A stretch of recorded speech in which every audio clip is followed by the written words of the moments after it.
the R7 were responsible for all but one Draven bans in the entire year of the LLA so far.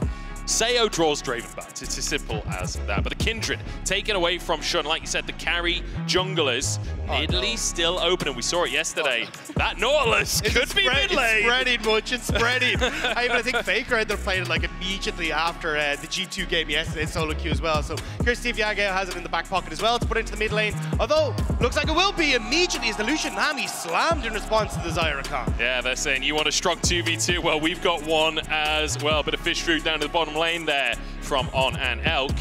And R7 going to go for their jungler. By the looks of things, the Wukong, fairly standard on the side of R7. To be honest, fairly standard on both sides, except for that Nautilus. He's definitely either going mid lane. We could see it jungle too. Apparently, whisperings are that Nautilus jungle could be a thing. Yeah, I mean, I think it was actually Movistar who played it. Yeah, Oddie was actually the one who played it in the jungle, so kind of a bit of a pick away there from him as well, so maybe. But I think either way, the opportunity here to try and take something in towards the jungle that is that in Italy, a bit more carry-orientated for Shun, going to be incredibly strong, but I was about to say, probably going to see stuff like that banned away here by R7. R7 have done their homework. They know what's going on. I mean, they watched the games yesterday. Yeah. Probably is the better way of saying it, but Shun, and especially good in Italy as well. So not just from the Nautilus combo, but also just taken away in general. Syndra taken out of the mid lane, though. I'm keeping my eyes open for if a Gragas comes on through, because Mireu loves a Gragas mid lane. Yeah, incredibly strong pick for him over in the LLA. The fact that he has 29 solo kills as well, he's fairly decent. It's not bad. Up a few of those kills, so we'll have to see he's going to be able to get his hands on that comfort pick. I think it would even work really well for them here. Clearly, you're working with like self-peel here for the Xayah, but the rest of the composition wants to go in, wants to dive forward, so adding the Gragas into the mix of that makes a lot of sense. The big question mark for me, though, is do they leave the counter pick for Bong? I think you kind of need to when you're going up against Bin. Just trying to make sure you can have some sort of a decent matchup there. Yeah, especially since both of these players have exceptionally low jungle proximity. Like, you anticipate that Bin versus Bong as a matchup is essentially going to be a cage match. It's that old school top lane island. Especially since you haven't given the Jax ban over here, like Bin can still take that up. It's his most played throughout the split. He's been an absolute monster on it. You've even seen him bring out things like the Gwen as well, where he can be that carry performer. And there you go, Munch, the Gragas pick. Now it's a question of what do BLG want to respond with. And the nice thing about that Gragas as well is it's a flex. It could go mid lane, it could be taken top by Bong as well. But it also, if it does go top, does well into Bin's Jax. That's kind of his signature up in that top lane. We'll have to see exactly how they want to try and go for this. I'd be surprised if the Lee Sin pick is if this Nautilus is going mid. As we talked about, you kind of want a carry performer from the jungle to work in tow with that, but we'll have to see. It is actually going to be the Lee Sin, okay? I'm surprised. I did think that they're actually going to take something a bit more damage focused, like a Viego even, to see if they could try and get that carry jungler snowballing. Yeah, I do have a bit of a concern about the lack of AP on the side of BLG. If you lock in the Ksante here for the top lane, you've got an AD jungle, and yes, you've got the Nautilus, but realistically, how much AP damage is Nautilus really bringing to the table? I mean, this is a composition for BLG where you need to slam the win home early. Like, if you let this game go late, you just don't really have enough damage to follow through. And as you rightly pointed out, the lack of AP damage is going to be a big one. Bong even going to be able to take a really good matchup into the Ksante here if he goes for that Olaf. And I love it. I mean, just a go forward button for R7 and trying to take that fight. Yeah, definitely can go on forwards, charging for the fray. And I love that we're taking these aggressive matchups on the side of R7. They said it on the desk. R7 come from a region where fighting is everything, and they want to take it to BLG in game one. Yeah, I really hope that they're able to bring this one forward, especially the fact that you kind of end up with a little bit of the comfort coming through for Xayah on the Xayah. You're also looking at that Rakan for Lyonz, which has been really good. An 80% win rate at 12.5 KDA. This has been huge. And even like for a lot of picks on BLG you haven't seen before, right? Yagao hasn't really played the Nautilus. The last time he played it was in 2020. A long time ago before we've seen this for him. Yeah. And you have to question the change of styles from Yagao as well, because he has always been somewhat of a supportive mid laner. But in the finals against JDG, Yagao had a couple of pretty rough games towards the end of that series, playing on the Syndra, playing on these carries. Feels like they've definitely changed tacks coming into MSI. Yeah, it definitely feels kind of similar story to, hey, look, we want to try and do what G2 did yesterday. Yep. Play through that mid-jump, decent matchup in the Olaf, now he just has to prove it. It's BLG's first ever time on the international stage. And for R7, this is redemption. This is their first time since 2020 Worlds. It's been a long time coming for both of these teams. And we've got to say it again. Our featured matchup up in that top lane, presented by Mercedes-Benz. It's BLG Bin versus R7 Bong, and you just know they're going to be going at it with that Olaf locked in for Bong. I really want to see Bong getting control up here against Bin. Ksante, obviously a very strong champion in the way they control the lane, but the fact you can just basically run this Ksante down level 1, level 2 is exactly what Bong is looking for. Even his positioning here, you can see him very far forward in that top butch. He wants to try and catch the Ksante as he initially comes into lane, but On might be caught here. On stood on a ward, but has a ward of his own, so just going to get a slightly positive trade. Xayah not actually able to get in range himself, so I mean, it's only a minor bit of poke, but it's the mental game in that bottom lane. It's the looking back and forth go, you what, mate? You what? What are you going to do? They are in London after all. Exactly. You got to make the most of it. But at the moment, Bong trying to get onto this top side, just trying to see where Shun is starting. Doesn't quite spot the jungler, but will not even actually get a ward down to make sure they can see where Shun is going to start. So no real information going across just yet, apart from that ward that you can see for R7 on towards the Raptors. Yeah, smart play by Shun there to start on his wolves so he's not spotted out, so that information isn't given away. Yagao on the Nautilus, already trading heavily in the mid lane, but an all-in on the bottom side as well. Elk charging on forward, still level 1 on both sides. It's an ignite for a heal in the end. That's really not a trade that you want to try and make here as Lyonz and Xayah. As Elk stepping forward again. This is not the amount of bullying you should get. He just lost his flash, and he's still going forwards for these trades, and Lyonz really feeling the brunt of it. Yeah, massively. The thing is, level 3 is where Lucian and Nami really start to come alive. R7 are supposed to be the ones that can control level 1, level 2, because as you go in with the W on the Rakan, you also pop W in the Xayah, you get the attack speed as the Rakan, and you can go for these heavily aggressive trades, but just not the case so far. And now, with those summoner spells burnt, I'll be curious to see exactly what the game plan is in that bot lane. I actually didn't spot that Elk had to flash in that though as well. Speaking of the bot lane, Oddie moving over towards that quadrant of the map. And Shun in the vicinity. Oddie might actually go just towards those crooks to try and contest Shun himself. But it looks like he wants the lane. Dagda, he wants a gank here. Elk could be the target as Lyonz already very chunked out. Oddie going in, Elk no flash, but I don't think he's really worried about that one. Can't go over aggressive because they know the Shun is probably on this bottom side. Level 3 versus the level 3 that was only just hit by Oddie as he started to come through there. So now Shun trying to see if he can get the invade. Lyonz could be in big trouble here. Shun with a ward hop finds the Sonic Wave. It's on to Xayah, not Lyonz, and he's not going to follow it up for now, but look how low the R7 health bars are. Shun wants to put the pressure on, and here comes the cavalry as well. In they go, Shun in a 1v3 to start the fight, but everyone trying to escape. No! Yagao blocked by the hero minion. Okay, look, it's a relatively new pick in the mid lane, Yagao. We'll give you one, but still, really nice job by BLG and a massive wave that's about to be lost towards Xayah.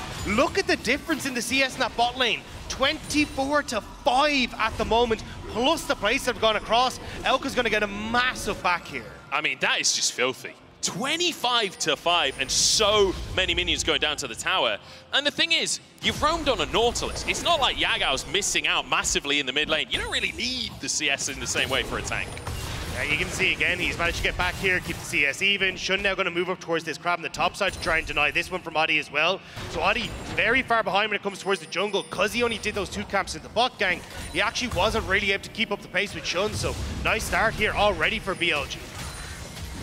I want to talk a little bit about Oddie if we can, as you're not going to put a bit of pressure. Yeah, I'm just looking at Yagao moving in towards him. He's just going to clear vision for now, doesn't have Shun with him. But Oddie, he's been on R7 for a long old time. When you think about how this roster functions, it really is Oddie that is kind of the leadership in this squad. He's the veteran that everyone else can look to for advice. And now making it back to the international stage once again. It feels good to see him sat there on the stage here in London. And a lot of that has been, hey, we're going to try and get this control over mid, get this control on bot, make sure we're keeping Xayah on lines in a good spot, and then we can actually use Mireu, who's been able to get a lot of control in the LLA in that mid lane as that late game damage dealer, but not really working out for them so far with the early plays BLG have managed to make down towards that bot lane. And Yagao as well, kind of keeping Mireu in check here, as you can see. I didn't realize Nautilus could put this kind of lane pressure out, as Mireu gets a little bonus trade on the backside of it, but Yagao certainly looking good in this matchup. And I guess it makes sense when you think about how Gragas functions. It's all about sustain and being able to just be the beefy bruiser. Well, when you're against a beefier bruiser, maybe that plan doesn't work out. Also, just Emax damage is so high. It's really difficult to trade as well because the aftershock. So any of these aggressive trades that you're trying to make just don't really work out. So It's such a nice matchup, and why we're going to probably start to see it a little bit more as we move across the rest of MSI. Oddie, though, back on this bot side as this wave is starting to crash, but Xayah's been forced to reset once more. A 20 nearly CS lead now opening up the bot lane. Yeah, and you know, we saw the 20 CS lead build up off of that initial force away the 4-man play towards the bottom side, denying a lot of CS there from Xayah. It's the fact that Elk and On have managed to maintain that CS lead. Quite often you see that early on, and then it sort of normalizes again. We're not seeing that right now. There is no normalization. They do need to start turning this in towards objectives and stuff, though. Like, look towards dragons, like, look towards the Rift Tower that's going to spawn in just in a minute and a half's time. Like, actually start to pick up some things off the pressure you're getting for Yagao and Elk. Because, yes, the CS lead is nice, but you're kind of needing to convert these into bigger wins, just in case we start to hit that later portion of the game where the lack of AP damage or even a lot of damage coming from the top side is going to come back to bite them. Well, Shun was in the area, but spotted on a control ward that will be cleared. And you can see the value of this Nautilus as well, and just the sheer wave clear that Yagao has. Just push and move, reminiscent of what Do and Bree brought to the table, to the international stage back in 2019. Kind of poetic yesterday that we saw G2 being the ones to bring the Nautilus mid after what Nautilus mid did to them in the finals. Elk taking a heavy chunk there, but it's Xayah that keeps on getting the worst of these trades. Shun, though, still on Dragon. You can see Oddie starting to move over. They want to maybe look to contest this, but you don't really have the control on bot side or even the control in mid, so Shun just going to start to heal up.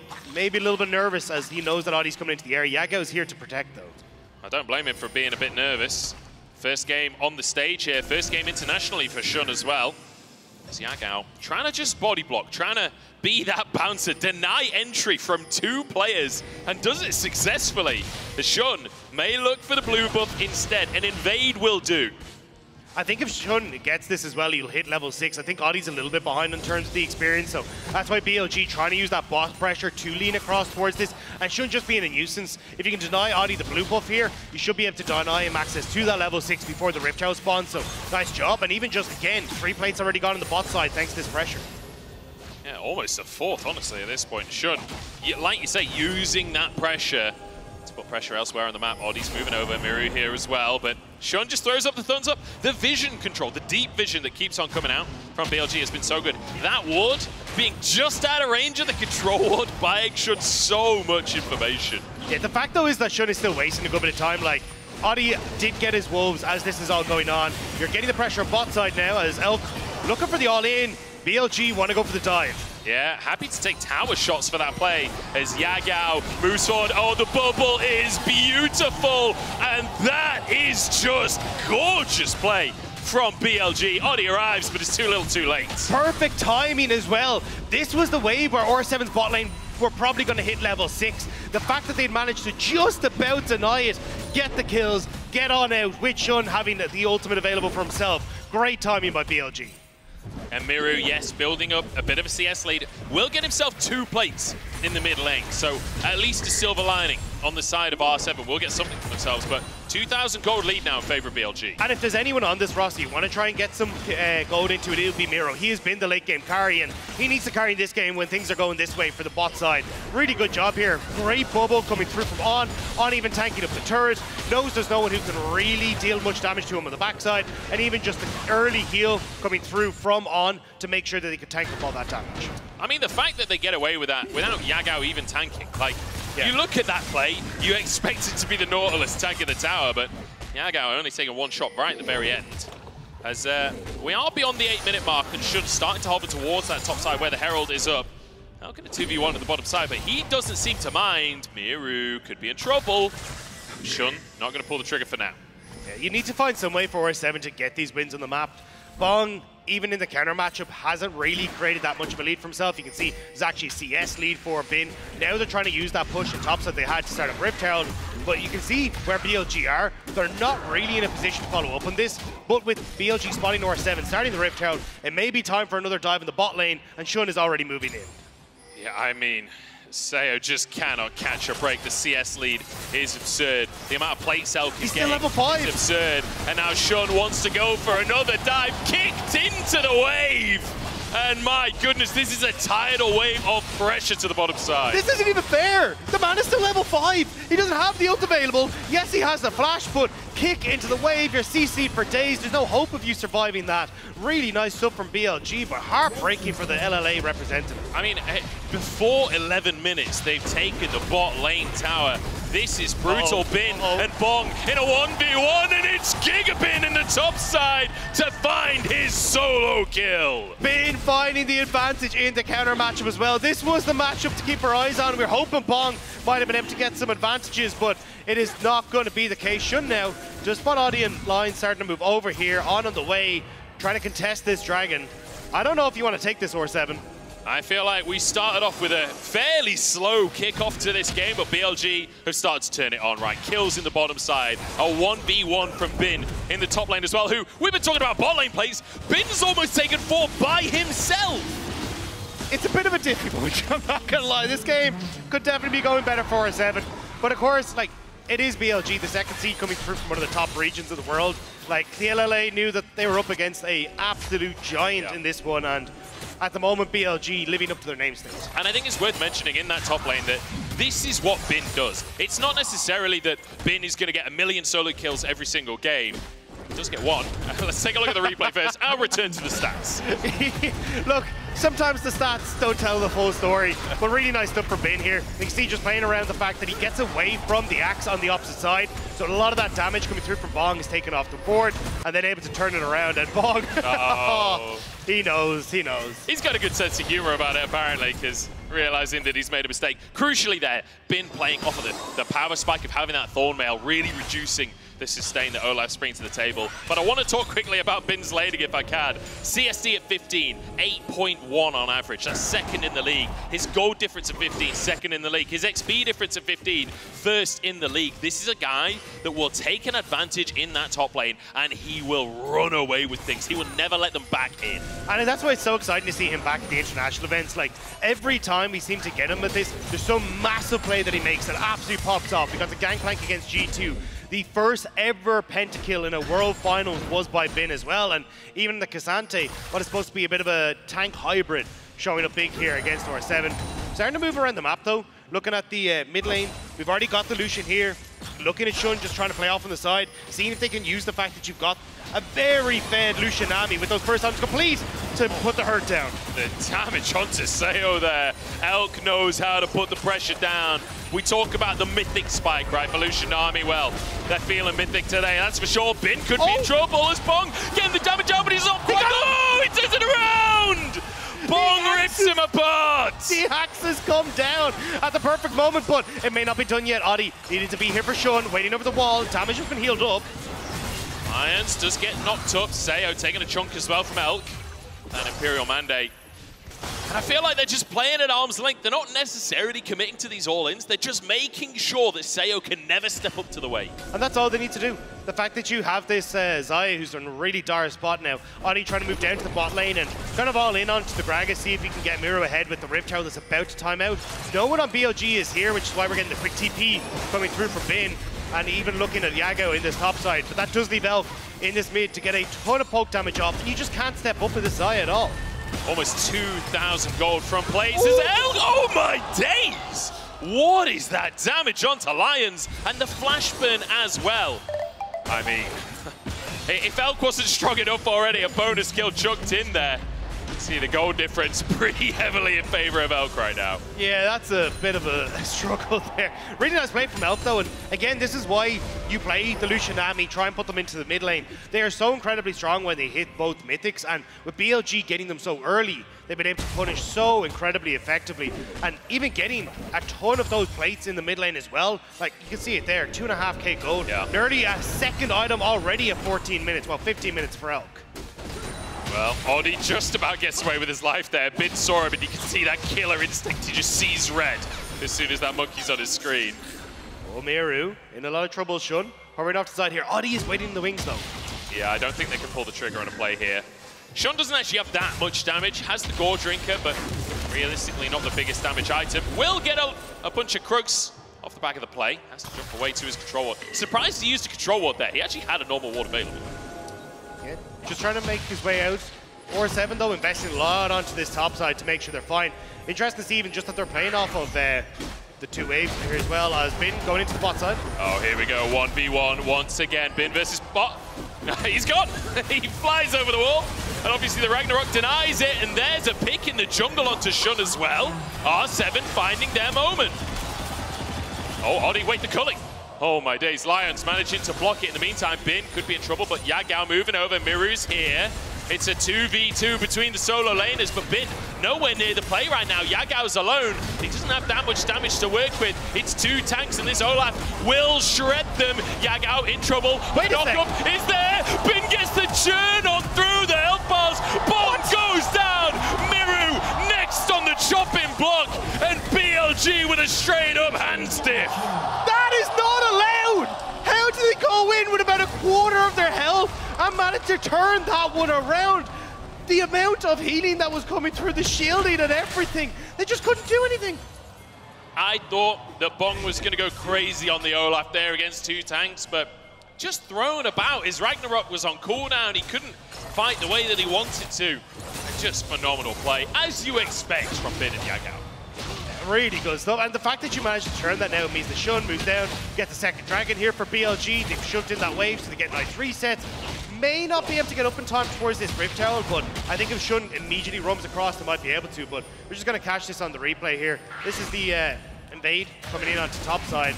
The Shun comes across. I'm not sure.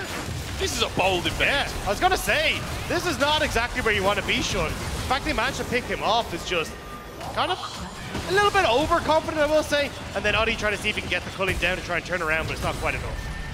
Yeah, then obviously the 2v2 in the bottom side, exceptionally close. And it looks fantastic. Oh, hang on. We're going back to live because Mireu's already gone down. Oddie next on the chopping block. The tidal wave is perfect once again. And Xayah, you're going nowhere on this one. Elk with the chase down. Bong next. Look at the damage out from Elk. That is obscene. That was absolutely disgusting, and now BLG, they just get to push in mid. There's absolutely no way that R7 can try and fight back against this, and once more, Rift Tower is going to be started up by Shun, so now instead of looking for tier 2s a lot of the times with this Rift Tower, they can maybe crack up the base. Wait, what? He's CC immune, he's going for the 1v3 play, but I'm not sure he's got the damage to pull that one off. Elk finishes the job. In fact, Yagao getting the kill hit. Yagao's got 4 kills on Nautilus, by the way. What a lad. I am loving the fact that we're getting to see this Nautilus more and more. Even though we don't have the regular setup that we expect, it's still looking great. I just want to mention Bin in the interview before this game saying, you know, this tournament, I've got to come in and I've got to be the carry. Last time I got carried by my team, this time I'm carrying my team. Well, not today, Bin, because look at Elk, look at Yagao right now. Yeah, I mean, picking up the double kill at the bot, 1 more for himself, 10 stacks on the Dark Seal as well. So Nautilus actually churning out a good chunk of damage. And now with the Rift out in tow, you can just keep so much pressure for R7. Bin on the bot side, can he 1v2? We already had the 2v2 at play, but I don't know, Mireu doesn't quite have the Service Embrace completed, but no magic resistance to Bin. I don't know if you fully want to take this fight. Yeah, I don't know. I guess it would depend on how good the all-out is, but it doesn't look like Mireu is going to step into a position where that's really an option for Bin. And you can see heavy focus towards the top side now for BLG. Everybody moving over there. Bin with the teleport available, and out goes Xayah once again. The culling just shredding R7's bot lane. Nearly gets to tier 2 in the mid lane off the back of it. It's just the immediate, I'm sorry, I'm just going to back away from here. Yeah. You can have the tower, you can have whatever you want, just leave me alone. And now with that, well, you already won mid, so you just get to push in top. Bong is on his own because Lyonz already invested onto that bottom side to try and help out the push from Mireu. So there's not a huge amount you can do. At least having the Ravenous Hydra now completed means he's getting a decent amount of wave clear, but it's still BLG controlling the map. So the mid tier 2 taken, and now you see Elk and On move up to his top side. Herald in play, and this should be a top tier 2 as well. But Elk not staying to commit. He's going to go for the mid wave instead. Not even needed, as the rest of BLG will deal with the tower. And this is just top side domination from BLG as Baron spawns onto the map. And at this stage, it's kind of everything the BLG want. You got a 11,000 gold lead. R7 trying to move in, but I don't know if they want to try and take this fight. BLG considering it, but they've been on the bot side. They don't want to invest that TP, and what they will just back away. I feel like it's worth mentioning, because we've not talked about the actual gold difference right now. It's 10,000 in favor of BLG at the 20-minute mark. That's 500 gold a minute that they're building up for themselves ahead of R7. couple of wards drop down in the Baron area as resets come on through. I think it was only supposed to be one ward. Those dropped down in that Baron area. I think one went a bit short, but yeah. I wasn't going to say it. I wasn't going to call him out like that.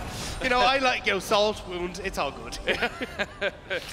Yeah, tough one so far for R7, it has to be said. But hey, what a debut for BLG. Remember, this is their first game internationally ever as an organization. And we keep talking about Bin returning to MSI to try and defend his trophy. He won MSI on RNG last year, but he's not the only one, because the coach as well, Tabe, joined this team halfway through the split and kind of turned the fortunes around for BLG, it has to be said. Managing to make it all the way to finals, managing to make it to MSI. He was the coach on RNG last year. He was the coach alongside Bin that took that trophy. Now let's see what BLG can try and achieve coming into MSI, second team for the LPL. I mean, R7 trying their damnedest here. One of the organizations with a very storied history with 14 championships to their name. But at the moment, looks like BLG is just a step a bit too far for them. I have to see as Mireu going to be jumped on. Well, Elk certainly has the damage to finish this one off, and Yagao flashes for the hook. Lyonz in a little too late. To demolish proc. Actually, BLG backing away, not wanting to tank the tower, waiting for that minion wave to finish the job as Bong just gets a chunk taken out of him. And I feel like Elk has always been an aggressive AD carry. He's giving us a case study on how to play Lucian Nami in this game. I mean, it's just nice to see that Elk has kind of roped himself in a little bit, kind of kept it a little bit easier. Yeah. This is the roped in bit. Yeah, I know. This is tuned down. Because back in the day, this was not the case, but yeah, the Lucian Nami popping the hell off, 5-0-5. I mean, 2 full items nearly ahead of his counterpart. They absolutely destroyed the bot lane with help from Yagao and Shun. And showing that even with a composition that we said, hey, needs to get ahead in the early game, wants to make sure they close this game out quickly, they are putting their foot down in this one. Yeah, I mean, you don't have to worry too much about damage types when you are, 12,000 gold ahead. Yeah. It's, if the enemy kind of forward armor, it makes it a little bit more difficult. Smart. Well, Baron next on the chopping block here as On goes over to clear away some vision. BLG, a team that not necessarily known for, like we were talking yesterday about... Okay, I'll just go for a ride. We were talking yesterday about PSG and their really immaculate Baron control. BLG are willing to scrap for that Baron control. They don't necessarily need complete vision dominance. They're happy to use that Baron to start a fight. Looks like that's exactly what they're going to do now. This Baron will not go down particularly quickly with the composition that they have, but they also won't lose a huge amount of health trying to take this Baron as well. You can see the blistering pace that health bar is going down at. Oh, Tidal Wave comes across the enemy team as Yagao moves forward. Xayah's there. Elk just shredding Bong right now. Featherstorm already comes on through, but Shun's gone too deep. Perhaps a chance for R7 as they find a pick onto the jungler, but they're answered with their own. And a hook from Yagao sets up for the double. And Elk making R7 look like a deer in headlights. Yagao with another as Bong has given up on the situation. Triple kill comes through for Elk. Mireu is the only one to escape, and BLG will return immediately back towards the big purple worm.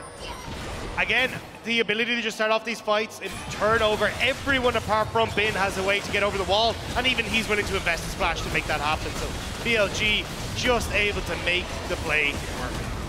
I think it's fair to say that right now, Bilibili are gaming. They are absolutely game. 8-0-6 on Elk. 5-0-7 on Yagao. And we talked about, I said in Champ Select, foolishly, that this Nautilus pick is not a carry pick, that it's not going to be doing that much damage. I mean, he's got 10 stacks on a Dark Seal that's just been turned into a Magi's. I mean, I love the confidence from Yagao, but you can see here, I thought it was a bit of an early wave coming through from On, because it didn't really see with the Fog of War on that Yagao was coming through, but immediately they got the follow-up there, and even though they lose Shun at the start of this, the damage from Elk is insane. Like, watch him just pop Oddie's health bar here. 1-2 shots, third final comes through, and then they're just able to chase these down with the Gale Force. And even Bin, I'm not sure what happened to Bong here. I don't know if he was trying to wait for Xayah to get back. It was like, oh, I can blast cone into the base. He was trying to maybe... I think he was trying to style it a little bit, accidentally hit Bin, and was like, I've made a terrible decision here. That hook from Yagao as well is like pixel perfect for the timing of that blast cone. Denies the escape. Bong ends up going down, and now BLG. I mean, we saw the pressure they were putting on without a Baron. You can believe that they'll take a few towers here. 2 minutes to work with on their Red Bull Baron power play. I mean, I have no concerns that they can take at least one inhib tower here. But I'm looking towards R7. I'm looking towards that miracle fight. They got to pick on Shun in the previous one. Man, I don't know if a miracle fight's even going to happen. I'm not funny there, but maybe here. Almost a pick onto Elk, but it's Oddie to go down instead as the culling comes on through. And it will be R7 that are called. Bin comes out on the backside. Mireu kicked into the team. Does find Elk, but the healing is there and keeps himself alive. Bin zoning the squad. As Bong now chasing down Elk. Elk just like looking for the next contender as he takes them down one by one. His whole squad just bounces and he's chilling in the club. It's 2 Nexus Towers going down. It's a 26-minute victory for BLG and a dominant entrance to MSI. A welcome to BLG to the international stage. They're looking damn clean as they pick up game 1. Absolutely magnificent stuff there. See Elk very happy with that win. It's a 1-0 start. R7 not out of the picture just yet. It's best of 3, so they've got a little bit of time to work on this one. They can go back to the drawing board. And we saw in the interview, they were coming in saying, look, we are the underdogs. We're expecting this to be a hard one. You see the BLG players actually stretching out